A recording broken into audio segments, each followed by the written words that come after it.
মোদী সরকার গঠনের জন্য ভোটারদের অভিনন্দন জানাতে দেশব্যাপী অভিনন্দন যাত্রার কথা কিন্তু ঘোষণা করা হয়েছে বিজেপির তরফ থেকে। রাজ্যভিত্তিক ভাবে এই অভিনন্দন যাত্রা কিন্তু বলতে পারেন গঠন করা হবে এবং তার পাশাপাশি এটাও বলা হচ্ছে যে অভিনন্দন যাত্রা তো থাকবে অভিনন্দন সমারোহ।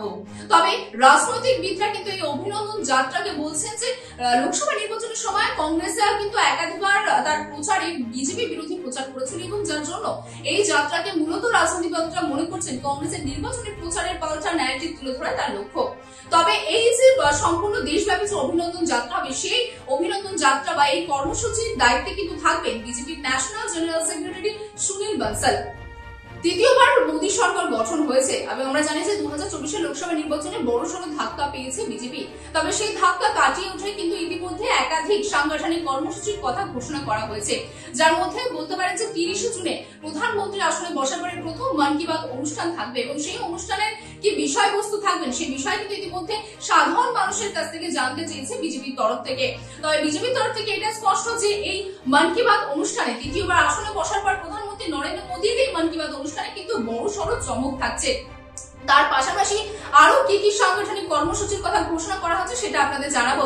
প্রথমে চলে যাব 21 জুনে। 21 জুনে কিন্তু সরকারিভাবে আন্তর্জাতিক যোগা দিবস অর্থাৎ যোগ দিবস কিন্তু পালনের কথা বলা হয়েছে বিজেপির তরফ থেকে এবং তার পাশাপাশি এটাও বলা হচ্ছে যে বিজেপির সমস্ত নেতৃবৃন্দরা কিন্তু এই আন্তর্জাতিক যোগ দিবস 21 জুনে কিন্তু তারা অংশগ্রহণ করবে। তারপরে যে কর্মসূচি সেই কর্মসূচি কিন্তু মূলত রাখা হয়েছে 23 জুন থেকে পুরো সম্পূর্ণ 6 জুলাই পর্যন্ত, অর্থাৎ এই কর্মসূচি হচ্ছে বৃক্ষরোপণ কর্মসূচি। যে কর্মসূচি মূলত আপনাদের জানিয়ে রাখি যে শ্যামাপ্রসাদ মুখোপাধ্যায়ের ভূমিকা স্মরণ করে কিন্তু এই কর্মসূচি রাখা হচ্ছে, যে কর্মসূচির কিন্তু নাম দেওয়া হয়েছে এক পেট মা কে নাম।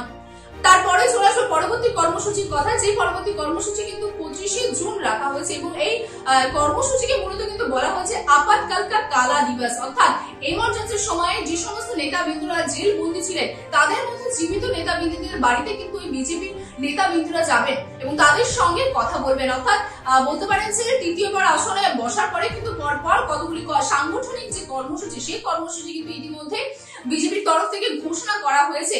তবে জুন মাসে এখনো পর্যন্ত প্রথম লোকসভার বৈঠক সম্পূর্ণ হয়নি, ঠিক তার আগে কর্মসূচি ঘোষণা শুরু এবং জুন মাস থেকে কিন্তু এই কর্মসূচিগুলি শুরু হচ্ছে। যেমনটা জানালাম যে 21 জুন থেকে কিন্তু এই কর্মসূচি শুরু হয়ে যাচ্ছে এবং এখনো পর্যন্ত যেটা জানা যাচ্ছে যে 6 জুলাই পর্যন্ত বৃক্ষরোপণ কর্মসূচি দিয়ে কিন্তু শেষ হচ্ছে এবং এর পরবর্তী কি কর্মসূচি রাখছে সেই বিষয়ে কিন্তু এখনো পর্যন্ত বিজেপির তরফ থেকে এখনো কিছু জানানো হয়নি। তবে এই কর্মসূচির উপরে যেমন সাধারণ মানুষের নজর থাকবে তেমনই আমাদেরও নজর থাকবে।